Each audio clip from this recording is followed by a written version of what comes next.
تو پھر آئیے سنتے ہیں اسوائے حسنہ میں اللہ اور اس کے رسول صلی اللہ علیہ وآلہ وسلم کے فرمان۔ اعوذ باللہ من الشیطان الرجیم، بسم اللہ الرحمن الرحیم۔ اللہم صلی علی محمد وعلی آل محمد کما صلیت علی ابراہیم وعلی آل ابراہیم انک حمید مجید۔ اللہم بارک علی محمد وعلی آل محمد کما بارکت علی ابراہیم وعلی آل ابراہیم انک حمید مجید۔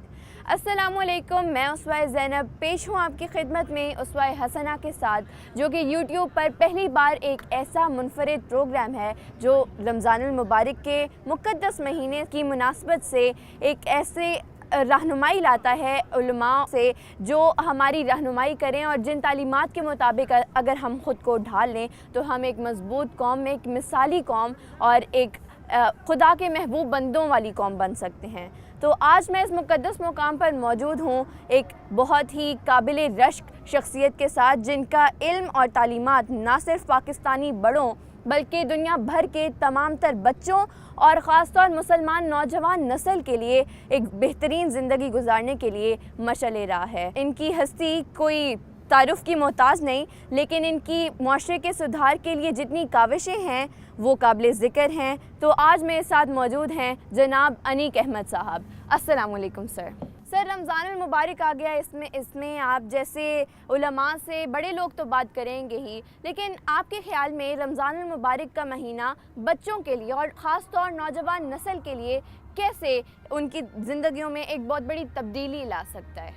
سبحان اللہ، سبحان اللہ۔ پہلی بات تو یہ کہ سوال بہت اچھا ہے۔ یہ دین بچے، بڑے، مرد، عورت تخصیص نہیں کرتا۔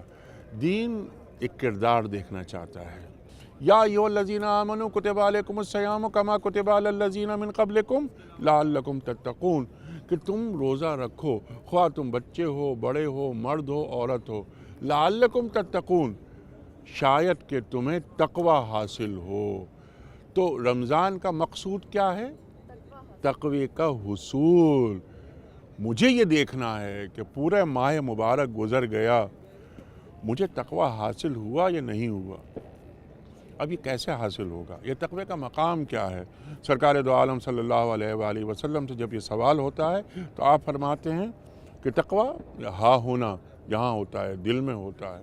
یعنی سمپل سی بات اگر میں عرض کروں تمہارے لیے بہت سہل انداز میں، کہ میں اللہ تعالیٰ کو وہاں نظر آؤں جہاں اللہ تعالیٰ مجھے دیکھنا چاہتے ہیں، اور میں وہاں سے غیر حاضر نظر آؤں جہاں اللہ تعالیٰ اور اللہ کے رسول صلی اللہ علیہ وآلہ وسلم ہمیں تمہیں ایک امتی کو نہیں دیکھنا چاہتے۔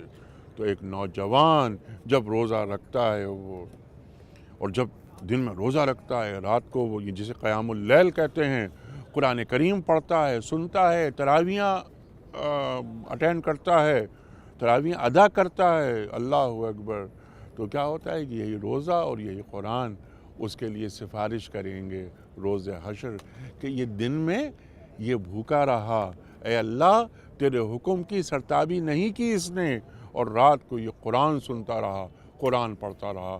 تو تعمیر کردار کے ساتھ ساتھ ایک تزکیہ، یتلو علیہم آیاتہ ویزکیہم، تلاوت آیات بھی اور تزکیہ ذات بھی، یہ دونوں چیزیں ساتھ ساتھ چلتی ہیں۔ تو رمضان کا مہینہ ہمیں اللہ تعالیٰ سے مسخر ہو کر کائنات کو تسخیر کرنے کا درس دیتا ہے۔